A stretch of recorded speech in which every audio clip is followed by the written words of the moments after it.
God aften og velkommen til 18-nyhederne. Her skal det handle om en ny reform, der er kommet til folkeskolerne. Reformen har fokus på digitalisering og på, at eleverne de skal op til flere eksamener. Reformen den er blevet lavet på baggrund af tv-programmet 9. sæt mod Kina, som satte en folkeskoleklasse fra Kina op mod en fra Danmark og sammenlignede det faglige niveau. Derfor stiller vi nu om til vores reporter i Japan, som er taget ned for at snakke med en folkeskoleelev. Så hvad er din holdning til reformen? 日本の義務教育のシステムにはこういうシステムはないのですごい興味深いと思います。 Her har vi så en folkeskoleelev, der så bliver ramt af den her reform. Vi vil nu høre, hvad han har at sige. Hvad siger du til reformen, lille ven? Altså, jeg synes, det er noget pjat, fordi jeg synes, det er dovenskab. Fordi vores ambitionsniveau bliver simpelthen sænket. Og det gør ligesom, vi tager ikke noter så meget i klassen, og vi lærer ikke noget, vi skriver ikke noget ned, for vi kan lige bare gå på nettet.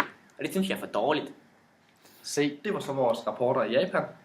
Nu vil vi fortsætte med en spændende debat angående den her skolereform. Vi har nemlig nogle forskellige sider, og det er nemlig ikke alle, der synes, at det er lige godt eller skidt. For at få belyst emnet har vi nu hentet 2 personer ind i studiet, der er eksperter på området. Velkommen til dig, Frank Jensen. Tak. Næstformand i Socialdemokratiet. Hold op. Og velkommen til dig, Jan Meiding, lektor ved Institut for Uddannelse og Pædagogik ved Aarhus Universitet. Tak skal I have. Så Jan Meiding, jeg har jo indtil videre kun hørt positive ting om denne nye reform. Hvorfor er du så imod den? Jamen, det er jo fordi, at det her internet ikke er den fulde åbenbare sandhed, som kommer fra de her unge mennesker. Man skal jo selvfølgelig tænke på, at de her unge mennesker godt kan finde på at finde noget forkert, for eksempel fra en Wikipedia-side, og bruge det i den fulde tro, at det er rigtigt. Hvormed det her faktisk bliver mere en hindring, end det bliver en hjælp for eleverne. Det lyder som en rimelig hård kritik. Hvad har du at sige til det, Frank Jensen?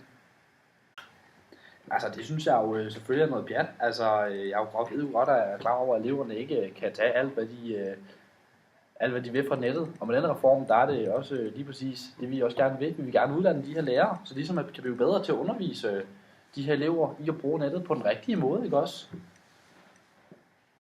Jamen, hvis lærerne alligevel bliver bedre til at guide eleverne, er der så overhovedet grundlag for denne kritik? Men det betyder jo selvfølgelig også, skal man tænke på, at der bliver lagt yderligere pres på lærerne, som jo allerede er utroligt presset. For slet ikke at sige, at hele den her digitalisering vil jo resultere i, at elever langt nemmere vil kunne snyde, og det vil være nemmere at holde øje med dem, så snart at eleverne bare har en lille smule IT-finesse. Og det bliver så det sidste ord i den her samtale. Tak til Frank Jensen, næstformand i Socialdemokratiet, og tak til Jan Meiding, lektor ved Institut for Uddannelse og Pædagogik ved Aarhus Universitet. Selv tak.